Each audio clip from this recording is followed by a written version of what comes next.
CESCOM დადგენილებით დააზუსტა ზოგიერთი პროცედურა, რომელსაც საარჩევნო კანონმდებლობა აქამდე ითვალისწინებდა.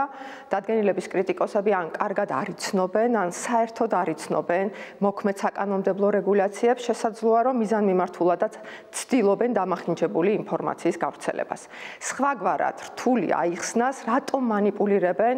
ამ მომრჩეველთა პერსონალური მონაცემების დაცვის მაღალი სტანდარტით, რასაც CESCO ამ დადგენილებით უზრუნველყოფს,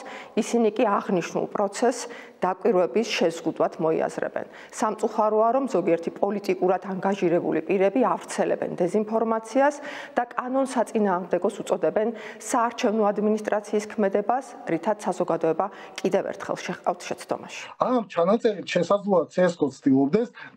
ამ დამკვირვებელს წაართვას ეს უფლება, რომ მათ ვეღარ შეძლონ ამ მომრჩევლის პირადობის მოწმობის ნახვა, მისი გადამოწმება, ხელში დაჭერა და დარწმუნება იმისი, რომ ეს პირადობის მოწმობა ნამდვილად იმ ამორჩეველს ეკუთვნის, რომელიც უბანზე შემოვიდა ხმის მისაცემად. შესაბამისად, ეს კიდევ უფრო დახურულს და კიდევ უფრო საეჭვოს ხდის საარჩევნო პროცესს, ხო, ნამდვილად არ უწყობს ხელს მის ღიაობას და გამჭვირვალობას, ვინაიდან არა მხოლოდ ეს გაუწევს, სხვა არჩევნებში ჰქონდა არაერთი შემთხვევა ჩვენ ორმაგი ხმის მიცემის, ხმის მაგივრად ხმის მიცემის, ეგრეთ წოდებული კარუსელების და 20-20 წლის საპარლამენტო არჩევნებზე ძალიან სამწუხაროდ უპრეცედენტო რაოდენობით დავაფიქსირეთ ჩვენმა ორგანიზაციამ და ზოგადად სადამკვირვებლო ორგანიზაციებმა ეს პრობლემა, რომ ამორჩევლები შემოდიოდნენ სხვადასხვა პირადობის მოწმობით, ამორჩევლები შემოდიოდნენ პასპორტით საქართველოს მოქალაქის, რომელშიც ჩადებული იყო ფურცელზე დაწერილი სხვა პირადობის მოწმობა და ხმის მაგივრად ცდილობდნენ ან აძლევდნენ ხმას. შესაბამისად,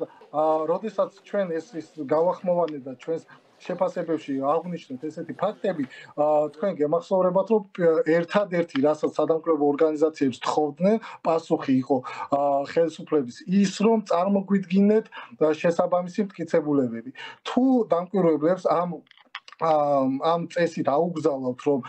გამოართვას პირადობის მოწმობა ამორჩეველს და ჩახედოს მასში გადაამოწმოს და იმ შემთხვევაში თუ დარწმუნება რომ მას არ ეკუთვნის